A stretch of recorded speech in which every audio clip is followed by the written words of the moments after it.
Hello, welcome everyone to episode 90 of the No Normal Show for Thursday, January 28th, 2021, brought to you by Revive Health. This is our weekly deep dive into how hospital and health system marketers can navigate what we call the no normal. I am Chris Bevelo, Health Systems Practice Lead at Revive Health, and your host for the show. I'm joined always by Chase Kleckner, Senior Marketing Manager at Revive Health, and our show's producer. Hello, Chase. Hey, Chris. Good to see you as always. Good to see you too. We are also excited to have back with us again Dave Perry, who many of you know. Dave is currently a senior advisor at Stanford Medicine and principal and founder of Perry IQ, a healthcare strategy and marketing consultancy. Prior to Perry IQ, David was chief marketing officer at the University of Utah Health, VP of marketing communications at Seattle Children's, and served in marketing roles at Microsoft, Quaker Oats, and venture-backed startups. Hello again, Dave. Hey, Chris, it's good to be back. I feel like a return guest on Saturday Night Live or something. I'm honored. Yeah, so you have to come back a few more times, then we'll get you the robe that everybody That's gets. right. So looking forward to diving in with you, Dave. We'll get to good stuff here in a second. Just some housekeeping notes before we do dive in. If you're new to the show, on this podcast, we share industry trends, research stories from folks inside the industry like Dave, from folks from outside the industry, anything we can do to help health system marketers and communicators navigate what we call the no normal successfully. If you want to know more about what we mean by the no normal, some principles to guide you in the no normal, Chase will be posting a link to a blog post which lays all of that out in the chat function, assuming you're joining us live here on the show. Speaking of the chat function, that's a great place if you want to talk to other live attendees of the show. It's also a place that Chase will be posting links to resources that we will be covering as we move through this. Also, if you are live with us and you have a question for Dave, for myself, for Chase, put that in the Q&A function of Zoom. That's what we monitor to make sure we can answer whatever questions come in live. Use the chat for talking to others, for looking for links. But if you got a question, put it in the Q&A channel. Remember, you can subscribe to the No Normal Show on iTunes or wherever you listen to podcasts. We also post a recording of the episode, a video recording of the episode every day by the end of the day. You can find that on our website at a new link if you're used to the show, thinkrevivehealth.com/no normal, and that's no-normal. So we actually have now a nice landing page for all of our podcast episodes. We also have a nice calendar of upcoming guests there. So that's kind of the center for the show. If you want to experience all of our COVID content, you can also access the show from this link, as well as consumer research, reports, insights, and advice. That is at thinkrevivehealth.com/COVID-19. So either way, you can get to a recording of this show. We have a great theme today. In talking with Dave, we're going to talk about the speed of change and how COVID has been a forcing function for that. But we want to just touch base on the episode from last week and update folks just a little bit. If you missed last week's show, it's all about vaccines. We talked a lot about guidance for how you manage vaccines in terms of communications. We talked a lot about the ways that hospitals and health systems aren't necessarily helping themselves right now. We had a great conversation in the chat going from attendees. We realized that a lot of what's happening with vaccines right now is out of the hands of hospitals and health systems. We are kind of at the mercy of federal and state governments in terms of supply and all of that. All of that said, there is a role we can play to mitigate any potentially negativity that comes out of it. We had a great conversation about the idea that many people in the communities that we serve think about the vaccine as not for us, those of us in the community, it's for them. And we need to, from a hospital and health system perspective, make sure we don't end up in that category of them. And just a couple updates. Unfortunately, we've got some activity that's still kind of is putting us in a bad light. So probably everybody at this point has seen this story about a hospital in Washington that had put out an email communication to its high-level donors, financial donors, those who had donated more than $10,000, saying they had reserved vaccines for them and they could register for those by invitation only. again, that just completely feeds into the idea that the vaccine is for the rich, the elite, the people who have an in. It's not for everyday people. What's also unfortunate is kind of the feedback the hospital gave when they were called out by the governor of Washington and some media outlets. They said, "Hey, this wasn't offered exclusively to donors, but also to our board members, some patients, volunteers, employees, and retired health providers." So that's also not the best defense. Again, you've got a pretty exclusive set of folks there, board members, retired health providers. Those aren't folks that are on the front lines who, of course, those people need it in terms of employees. But we talked last week about how not all of your employees should be prioritized. And saying some patients just kind of says it all, right? We also have had governors in the states of Tennessee and Mississippi call out hospitals and health systems for restricting COVID vaccine distribution to their own patients. And we talked about that last week. So we understand why folks are prioritizing their own patients, because you can access them, you can communicate with them, but the role that you're playing is for the community, not just for your patient. So go back and listen to last week for more on that. Dave, is there anything you want to add to that before we dive into today's theme on speed? It kind of reminds me of my father's advice to me is measure twice, cut once. I think you really have to think about those distribution lists and the optics on that. And hopefully, I think there's a lot of very positive stories too, right? Of vaccines getting out. And I just found out my mother, who's in the age zone, is getting vaccinated on the 6th.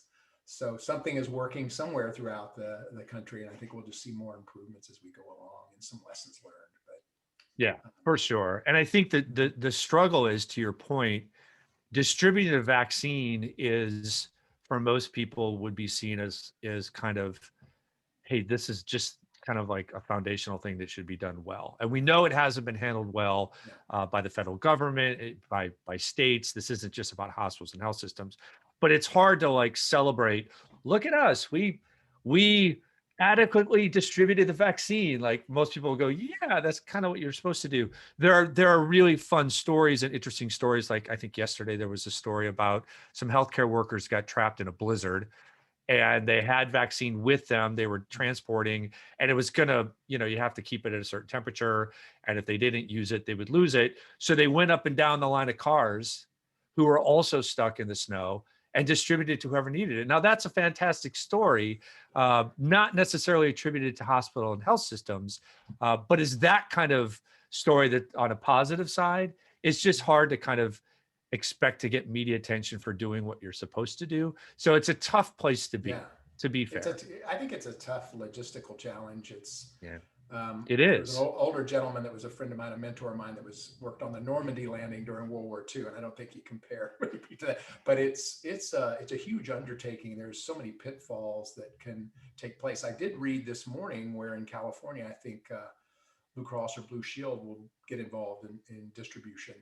So there are these third parties, maybe quasi-private, nonprofits, whatever, that are skilled in probably distribution of this nature, I would assume, and hopefully we're kind of learning from that. And there's a lot of lessons learned here, and sadly, this may not be the last time we have to deal with a pandemic. And so I hope there's a lot of learnings from this that we can apply moving forward. Let's keep our fingers crossed we don't go through it again.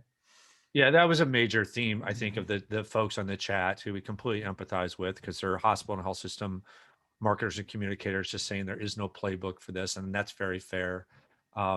But boy, there are some things you would think that people would go, maybe it's not a good idea to target our high-end financial donors with an exclusive vaccine offer, but who knows? Maybe they had great rationale. Let's not dive deeper into it.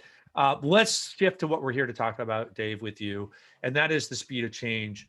One of the things that I think has been a theme over the past year has been how COVID-19 has been a forcing function to accelerate change and transformation in healthcare. So, of course, the cliche at this point example is the rapid explosion of virtual visits back in the spring of 2020. We've also heard from health systems who have talked about technology implementation that maybe had been charted across 12 or 18 months, happening in a matter of weeks, primarily because there was no choice, they had to.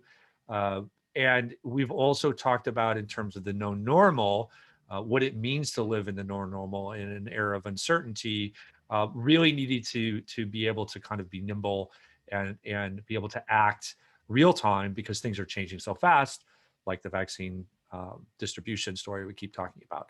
So let's dive into this kind of one section at a time, and maybe let's start talking about marketing speed and how that may have changed, perhaps permanently, because of COVID-19. Yeah, it's an interesting situation to be in, I think, for marketing organizations, because there is this demand for speed, but there's also so many safety protocols in place too, right? You don't want to fumble something related to COVID-19, yet you have to respond very quickly. So I think one of the things that I've realized is that process is important. I'm not the advocate of process need to be applied to everything, but in this case, I think when you've got these multiple swim lanes, hey, we need to resume care for selective surgeries. Oh my gosh, we've got to get out more safety protocols, or you talk about testing while we're talking about vaccine. I mean, we're doing it at the same time, right? There's still a lot of testing going on. There's vaccines going on. So you really have to understand how to kind of be a great juggler. So you have to move quickly, but you have to have these checks in place. It's because if you move too quickly and fumble the ball, and particularly in relation to COVID vaccines and things like that, getting testing locations wrong, whatever it might be, common errors that you make, when you're moving quickly. So I think it's probably a true test for all those folks that are listening out there, and maybe my peers, is how do you go about that? And my guess is we're still evolving, Yes. in that particular space. So I do think process and this idea of agility is going to be really important. It won't go away. I don't think it goes away after this. I think we've raised the bar on expectations. The good thing may be that our marketing departments have come through in a big way, our marketing communications, and that's probably set a new standard, whether they like it or Yeah. not. If you do a great job, keep doing it. So it's an interesting topic for us to dive into. Yeah, and I think Mhm. you mentioned agile, agile marketing, agile design. Those principles have been around for a while, Yeah. obviously, well before COVID-19. And like a lot of things, what meant something very specific at one time has been banting around so much that now it probably means something much more diluted and broad. And real proponents of agile marketing might cringe sometimes, and when folks like me even use it in a way that's like, no, that's not really agile marketing, right? Just being fast is not agile marketing. Do you want to talk about your experience with agile marketing, or what you've seen from that perspective? Well, it's funny. I was just corresponding with the author of Agile Marketing. I used to work with in Microsoft, a guy named Jim Ewell, who hasn't really applied it that much to healthcare. He is dealing with a client of mine that is in a space, telehealth kind of space, where, hey, talk about someone that was put under the gun, right? Is if you offer that service pre-COVID, suddenly you're the most popular man or woman in town, and how do you service customers in a much more rapid way? So that's how I got exposed to it, and ordered the book. Thanks to Amazon, it came in a day, and I'm starting to get into it. But I do think a lot of it starts with prioritization, right? You can move your processes along, but let's say you have 38 of them and 18 are really tier 2 or lower priority. I think you do have to make some decisions to shed some weight, right? It's like put more wood behind fewer arrows. And then I think you can be much more effective. I'm not sure you can take hundreds of projects, and you can streamline those, but I think a lot of it is making those tough decisions up front. So that's one of the takeaways. And in healthcare, I think we have a hard time letting go. We're service-oriented people, and if the department chair, in the case of an academic medical center, wants something, we want to deliver for that individual. So that's one of the first steps. If I'm looking at it, first you've got to kind of step back and do a bit of an audit of what you're doing. And I said to a colleague yesterday, sometimes I feel like we're like Sisyphus, that story of the guy pushing the rock up the hill. Are we on the right hill, and are we pushing the right rock? It's the question that I posed to the group yesterday. So Yeah. that's the first step. Yeah, and I am certainly not a whatever you would call somebody who closely follows agile marketing, whatever that come up with the term. I'm like, um, I think it's a fantastic concept, and I think when applied right, it has a lot of benefits. One of the principles, as I understand it, is the idea of, hey, you iterate. This is about Exactly. sprints where you iterate. You may go to market, you iterate, you go to market, you test, you change, you do all that as you go. Mhm. You don't try to figure it all out in one fell swoop, then put it out. And I think there's a lot of ways we can apply that, and are going to need to apply it. In marketing. So Yeah. digital allows so much opportunity for that kind of process and thinking. Mhm. What's tough is the need for speed, especially with the topic we started with was something like vaccines, uh, but also the need for caution, because you can't go out there with vaccines. We all know about the difficulties, for example, in demonstrating to communities of color, in particular Black Americans, the need to take vaccines, Right. and that this is something they should be doing. It's not that they don't know; it's just they don't want to. They've got a lot of good reasons historically for why they would say no, thank you to Yeah. this. And we can't be like running out there with messages and testing them with that community, finding out they fail, trying back. Like Yeah. we have to be super careful, because if we take the wrong step, we can make it worse, and dig that hole deeper. But at the same time, we got to move. Mhm. There is an urgency to this. And in fact, even internally, I'll share with the agency in trying to figure out, because we work with a lot of clients who are trying to communicate around vaccines. How do we be more inclusive in our Mhm. communications? How do we consider communities of color, or again, more specifically, Blacks in our community, and the difficulties with vaccine there, the right way? Because that takes thought and research and real outreach, and yet at the same time get out there. And Mhm. it's very, very difficult to match the speed that's necessary with the right approach. Yeah. Well, I will say to touch back on agile marketing, I got a taste of it a number of years ago when I was working with Seattle Children's. I worked for the president and COO, and we went to Japan. We visited Nissan, we visited Toyota. We all had to read the Toyota way, Kanban, Kaizen. And you mentioned something about being careful or cautious, and that's pulling the cord, right? When you're the worker on the Yeah, line that's building right. the Highlander, you pull the cord. And I do think it's a challenge in healthcare. A lot of our organizations are very top down. I deal a lot with academic medical centers, and you start with the dean, the chairs, et cetera. And I don't think that's their intention, but you don't want to say stop or challenge unless you're really sure. And some of those cultures, it's hard to stand up and Yeah, say, we got to step back for a minute. And that's when mistakes can happen. But we have been, at least on the clinical side, Seattle Children's was a good example. And now my former boss, president and CEO, has left, and that's what he does. He consults on this very topic. But I think the other interesting thing in agile marketing is a lot of it stems from the author of the book I mentioned. Jim worked with me at Microsoft, and it did start as a software development concept. I actually started here in Utah. I'm sitting in Salt Lake City. It was out at Snowbird, where a bunch of developers got together and started sort of this Scrum process of iteration. And it's a little tough sometimes to layer that into healthcare. Like, hey, let's just iterate. Hey, mistakes right, are okay. I used to say that in right, higher ed. Who died? I can't say that at the end of the right. day in healthcare, sadly, because people do, Yeah, perish. But I think there's a lot of elements. There's 6 disciplines. That's what the book talks about, and there's definitely the opportunity to apply that to what we do. But I also think a really important step, as I said earlier, stepping back and really looking at everything we do. And I think COVID has pushed us, right? If it's not COVID related or resuming care, why are you doing it? In those tough times, April, May, June. yeah, And then we got hit with the issues of racial injustice. And then to that's your right. point, you had to really then open another door there and say, what are we doing there? And I just published an article on Medium, so I was spending some time on that. And there was an article talking about terms we use that, depending on the culture, might seem offensive. Cakewalk, nitty gritty. We talk about, oh, that Yeah. project's a cakewalk, or let's get down to the nitty gritty. The nitty gritty was the bottom of the slave ship. Yeah. So if you have history that dates back there that can be, somewhat challenging, traumatic, as well as cakewalk was something that owners of slaves had slaves do with the chains around their legs, etc. I didn't know that. That's my issue, right?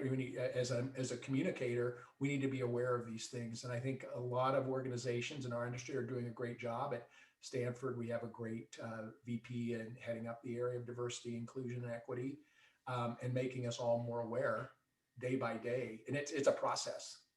Speaking of process, different type of process. So Yeah, it's a perfect storm over the last 12 months or so. It has been. And that's one of the principles of the no normal is like, we're in such a period of uncertainty and dramatic change. You can't assume the things that you knew before that were effective or that you thought were certainty are going to be moving forward, or even in the moment are. And so a big part of kind of navigating the seas we're in is really being open to and pushing for constant learning, because that's what it takes. And that is speed, right? So speed used to be, we're going to run a survey, we're going to look at the results, we're going to do it every 6 months. And 6 months ago is a completely different world than today from the 6 months before. I mean, that is, or planning is another area, right? So we have to move faster with research. The idea of annual planning, a lot of organizations have said, look, trying to plan on an annual basis in this environment is kind of insane. And so, you've got to have long-term goals and you've got to have a vision. All that still applies. But planning, a lot of organizations have come down to quarterly planning, or even monthly planning, because this is an ongoing crisis. So those are examples of kind of situations or dynamics that have had to be condensed and in that way add to the speed of what we're doing. I think is a great way to think about it. Another one is brand, right? Yeah, I mean, you got me thinking when you were talking about annual planning. I was just reading about taking a course, organizational behavior course. By the way, I wish I would have taken more of those, right? Because it's all about, love that. In this article, I wrote Culture Eats Strategy for Breakfast. It's a Peter Drucker quote. And people responded to that because it's so true, right? If you don't understand the culture, how can you move forward? But performance reviews, annual performance reviews, particularly among the new generation coming in, whether that be actually past millennials, is that Gen Z? Yep. They want to know, monthly, weekly. So I think Adobe and others have just dropped that, right? You don't wait and of course, along a curve of 0 to 5, all those things. So I think this whole speed thing touches a lot of different things we're doing. I will say on iterating, I've been working on some MarTech projects, and the idea of being able to have tools to test things with. Now, let's not say we're not at the clinical level of testing out. Let's try this scalpel instead of this scalpel. For us, it's like A/B testing almost, right? What messaging around, maybe it is around equity or what have you, is working. You can do that. You can do that safely, right? You can use things like marketing automation and CRM to get information out, maybe adjust if the information isn't clear or maybe isn't resonating. So I think, and the same with the brand, one of the things if you're working on your brand right now, if you're not looking at reasons to believe and pillars that take into account diversity, equity, and inclusion, I think you're missing it. Right. I think in the past, it's been like one of those things like, oh, that's the audience. Well, we definitely are going after audiences of color. No, I think it's a bigger deal than that. It's a new pillar, if you will, right? Because just look at the trends in population alone should move you in that direction. But I think just the last year, at least, has made me much more aware of how your messaging, how your tone and manner, what does that brand stand for? And a lot of times our brands maybe don't appeal to all the people we wanted to appeal it to because of we're not taking that into account. I hope that makes sense. That may be a little too esoteric, but no, I think it's perfect. And again, it kind of goes to keep the theme of speed and being agile. This, even in that, so we've been talking so much about COVID, but the social justice issues / political issues, as we all are aware, dramatically change day to day sometimes. I mean, there was like 3 Wednesdays in a row of like Capitol insurrection. Next Wednesday was impeachment. Next Wednesday was inauguration. Like that's within 15 days, Yeah. 3 massive things in 15 days, right? Yeah. And so we just have to continue to stay on top of all that. And I think it is unfortunately easier when it comes to health equity, diversity, inclusion, all of those things to kind of just, well, this was an event and now it's no longer an event. Like this is no longer about press releases. It's no longer about, oh, we've got to figure out what to say because there was, the George Floyd uprising. There was whatever it was. We got to figure out what to say now and then we'll be fine. Mm-hmm. I think the point I hear you make, and I think it's completely right, is this is something that we're going to continually have to be in with Yeah. forevermore if we're smart about it. I agree. I think it's like the speed issue. I think Yeah. the bar has been raised. It's really a new standard. One thing that I've noticed too during this period is we feel like we have to make a statement about everything, our organizations, right? And you should, and certain, there were a lot of issues, racial injustice, COVID, but I think we also got to think about it. If we keep putting out press releases on every little thing, it's kind of like the cry wolf thing. Well, what are you doing about it? So I think it kind of goes hand in hand. If you're going to make a statement, is it going to be instilled or baked into what you're doing? And that's what I fear too, is if we might feel like this pressure to make statements about everything. Are we building it into what we're doing? Is your brand living up to those statements you made during the heated times? And how is it going to have longevity and staying power over time? And that's hard. It's hard to maintain that as our staffs change and we move on, we get a new CEO or whatever the leadership. But it's part of that vision and mission work, I think, that we're going to revisit probably because of things like this moving forward in 2021 and beyond. Well, let's talk about that because when we think about, the way we define the known normal is it's a period of uncertainty that we've had since COVID, obviously social injustice, all the things we experienced as a country in the summer, plus political. Best case scenario for us is we're moving out of COVID-19 as a crisis late spring, early summer, best case. Like, let's hope that the Brazilian variant and the South African variant and all these things don't cause that to be wrong. But best case, we're at a place with vaccines, we're eventually with herd immunity sometime in 2021. But even then, it's going to take some time for the dust to settle, for us to understand the long-term implications of what's happened during this COVID period on consumer behavior, on healthcare industry, all of that. So it's easily through the end of this year that we're still going to feel like the no normal, and maybe into 2022. What, from your standpoint, Dave, what are the things that you're experiencing and some of the things that that you're observing and some of the things we've talked about, do you think will be long lasting? I think being able to pivot, I'm speaking as teams now, this idea that there are multiple things going on at once. Hopefully there won't be another summer of, spring, summer, March, whatever it was, onward of 2020. But I do think we've been looking at communities, right? What do communities expect of a health system? I think that's being redefined as we sit here. Like, they expect you to be an information provider. Content marketing is going to become very important. And a lot of it is, you got to be careful because a lot of it's logistical information. When can I get a vaccine? Well, how old are you? Are you an essential worker? And of course, depending on what county you're in some cases, or municipalities, it varies between different counties and different states, et cetera. So that's going to be really something that I think we're going to have to get used to, is being able to be versatile. That this agility comes up again, this idea of being able to pivot. So a couple of things. I do think that I do see our ability to generate informative, relevant, actionable content is going to be very important. I think people are going to get used to that. These websites we've all developed, hats off to Johns Hopkins with this dashboard. People expect that kind of real-time information, and I'm not sure that's going to go away. We've already talked about the speed of things. I saw a question come in from someone I know well, very good question, about evolution, like how do you get your teams to evolve, and adapt. The other thing is best friends at work is what I call it. You've always had to be good friends with IT and HR. There's two examples, and operations. You're going to be tied at the hip with them. You are now, and that probably is not going to change that much.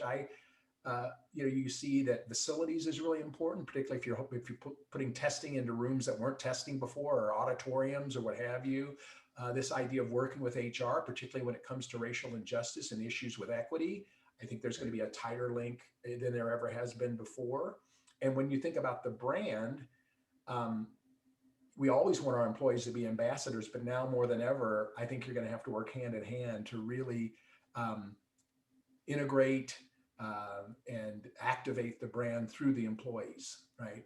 And look, we're looking now at social media where you see behavior of employees that are healthcare workers. You got to be careful, right? Were you wearing a mask when you posted, particularly if you were in a particular environment? I think there's a lot more scrutiny there. All those things kind of start to add in. And then on the IT side, I just see marketing probably being a bigger purchaser than they even have before, particularly in healthcare. We're behind, right? This is in CPG and software industry, and the CMOs on those industries have probably been the biggest purchasers of technology for a number of years, maybe more than the CTO is, because really they're the client to the IT oftentimes. I think that's going to be a big change in our industry as we start to develop more of these tools and use technology in new ways. So I think it's accelerated. You use the term forcing function, but I'm not sure a lot of that stuff's going to go away. I think we got to get used to a new normal or a no normal moving forward. I think for the most part, it's good. We're going to have a seat at the table more than we have in the past. Mm-hmm.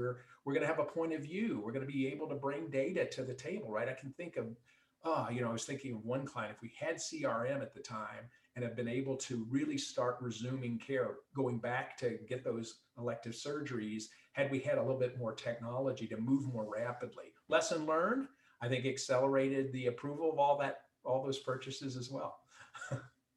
Yeah, I think that's all great. And Chase reminds me that we had a guest on from Mayo Clinic,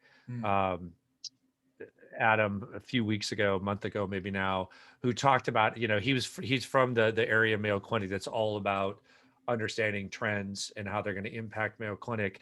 And he said 2020 accelerated their trends by 7 years. So the things they thought were coming that way down the road, it's like, nope, they're all here. That shows speed.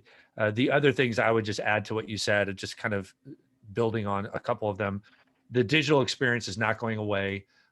People are going to expect more and more availability through digital, through virtual visits than ever before. And then again, we hit this, and I think it's just worth saying again, you will have to continually monitor what you in your department and your organization is doing in terms of social justice, health equity, health disparities, DEI. We heard from a consultant last week that, when Barack Obama was in office, there was a lot of expectations for a greater scrutiny on these issues. And it didn't really come about for all kinds of reasons. And a lot of the folks who run the NGOs and who are thought leaders in these spaces kind of said, well, we're going to give a pass. And then we had our last president, and it was like, just hunker down and survive. And the thinking now is they're not going to give Joe Biden a pass on these things, which means they're not going to let it go. They're going to continue to press. And because we are seen, hospitals and health systems, that is, at the center of these issues when it comes to health, we can just expect to be the center of a lot of that conversation. And we have to learn, not to avoid it, not to minimize it, but to really figure out how can we be part of the solution, not the problem. I'm going to get to a question that came in. I think this is a great one. Besides vaccination communication, when or how do you think it's appropriate to market services such as surgeries, primary care? Again, systems are doing that already. It depends on what part of the country you're in. My advice would be to be thoughtful about it. Now, there are a lot of surgeries, you can say they're very elective, maybe bariatrics very elective, but heart surgery or an appointment with your cardiologist or electrocardiologist, pretty important stuff, right? You can't, you don't want to take a slot from someone that might be suffering from COVID, but if there is capacity, I think the onus is on us to say our doors are open for those of you through safety protocols. More of it's the mindset of the patients, maybe not wanting to come, maybe directing them to areas that aren't maybe the main hospital, but clinics that don't have the level of volume and traffic related to COVID. But I think if you got the capacity, I don't think it's opportunistic or overly self-serving to let folks know we're resuming care. We're open for these procedures, and some of them, if you delay them, are life-threatening. Let's just be honest about it. So I think most systems are doing that in a pretty thoughtful way. Kind of this idea of we're here for you, right? We're here for you, whether it's COVID information or that important primary care appointment that you may need to have. Let's do it via telehealth option. I think there's a little bit of education too. I think sometimes people are reluctant to take advantage of all the avenues or options they have, particularly if it's the older generation. So we're probably going to have to still continue to be educators to have people understand it's okay to come into this location. It's okay. This is telehealth option that you could use for this particular appointment. So, and the technology is getting so much better. In fact, I don't think this is a tangent. When I think of marketing teams, think about remote talent, right? This idea of a little bit of a different take on this. We understand telehealth. We're all in this webinar today. I see teams getting a lot more work done virtually and being able to attract talent. If you're in a high cost market and you can't get people to move, or there's some situations family-wise, but you really want this candidate, I think that's going to be very positive for marketing in our systems, particularly because we are viewed as cost centers by most CFOs. And there might be more cost-effective ways to get better talent and get more done. And that would be a positive for us too, right? We could be a higher return organization. So that's going off a little on the finance side, but you got me going on that through something you said earlier. Yeah, I think what I would add to that is we still see reports, and I'm sure everybody who's listening in sees them too, that delay of care is still a big issue. People are still delaying essential care, right? We joke about elective. We all need to come up with a better word, because elective just means non-emergent. But if you've been suffering from hip pain for 2 years, that hip surgery is not in your brain elective, nor should it be for us. So I think, to your point, David, if folks have the capacity and are able to serve people, they should absolutely be marketing those services. Not only because folks need to know it's okay, and that's part of the message, but the organization desperately needs that revenue. And so I think that the key is, to your point, to be thoughtful and to remember that we're still in a place of COVID. And I think the same goes for brand. We're going to be getting to a place, hopefully in the spring and in the summer, where maybe COVID isn't always the top message, right? And as people shift their brand messages to talk about things that maybe aren't COVID specific, we have to remember that we can't just go out with something that is, I don't know what the word is, just completely blind to the fact that there's still a COVID hangover. People are still dealing with COVID. Whatever you're going to be saying as you transition out needs to have a tie back somehow. The difference will be, it won't be necessarily the main message. But I think, like, anytime, this is just a big stab in the dark, anytime this spring or this summer, going out with brand messages that have no connection to COVID is going to be a mistake. It's going to feel like you're really not aware of still the situation, and you're wanting to just move on, and the world isn't ready. You can be moving on, but you're going to have to do it gradually. That's just my take on it. Yeah, you've got to figure out, when do you look tone deaf? That's the word. Thank you. I was like, what's the word? What's the word? What's tone the bar deaf. for looking tone deaf? I will say this: I have had to travel a couple of times during this period, which is always a little, challenging. It's going to be interesting. So I flew Delta most recently. They are still blocking out the middle seat through the end of March.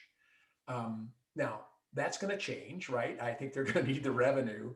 I had another friend that flew on a different airline, and he said he was squeezed in between two large human beings for 3 hours. As he was disembarking the plane, the staff came on and said, please adhere to social distancing guidelines as you exit the plane. You're like, okay, I've been crammed in as like a sardine with, in this middle seat. But I will notice too, like, I have obviously worked with hospitals. I've seen a new standard among hospitals, just clinically, the environment that probably won't go away either. So I feel more comfortable. My wife just had knee replacement Friday, January 15th. And when you went in, you saw a different level of safety and concern that translated to her surgery. I'd call it elective, but she was in pain, so we needed to get in. And I think that's important to remember too. I think it's going to make us better providers after all this, right? There'll be new standards set in place on the clinical side, not just for us marketers. So that's good. I don't know, other things, when I go to Hilton 6 months from now, where there still be that little butterfly sticker where you open the door and it's like that seal with the Lysol logo on it. Will that partnership continue on? Will my remote for the TV still have a plastic around it? I think that probably would be a good idea. I mean, COVID or not, hotel room remotes probably need to be cleaned regularly. It's a germ, kind of a germ center. So I think there's some real positives that come out of this. And for marketers, lemons to lemonade is, I'm called Pollyanna sometimes, but I do think there are great opportunities for us to rise to the occasion, be the key provider of information, be the problem solvers. Because we often hear folks say, oh, my boss thinks branding is for cattle. They don't understand what I do. Well, this is where you're going to be really close to the boiler room. You're part of the solution. A lot of these a lot of our friends out there have been frontline. Their tanks probably getting close to empty. But I think maybe they've proven their mettle to the doubters, finance, operations, and others. Like marketing does have a viable strategic role to play. And I hope that doesn't change coming out of this. Yeah, that's a good place to end. That's a really positive, hopeful message. Yes, upbeat. It is. It's very upbeat. Well, Dave, thanks for coming back. You got 2 punches on your buy 4, get the 5th free. So that's cool. 3's a charm, I think. We got to come up with another. I really enjoyed talking with you guys, and I hope the listeners have too. But I look forward to doing this again sometime. Yeah, we love having you on. You always have great opinions and great stuff to share. So thank you so much for joining. You're welcome. Chase, sir, thank you as always. Absolutely enjoyed it as well. For those listening live, or if you listen to this later, please let us know if there's something you want us to cover. If you are live, you can post that in the Zoom chat channel right now. Or you can shoot us an email at nonormal@thinkrevivehealth.com. Remember to visit thinkrevivehealth.com/no-normal for a recording of today's show, video recording by the end of today. Remember to subscribe on iTunes or wherever you listen to podcasts. And until next week, as always, good luck out there in the no normal. Thanks for joining.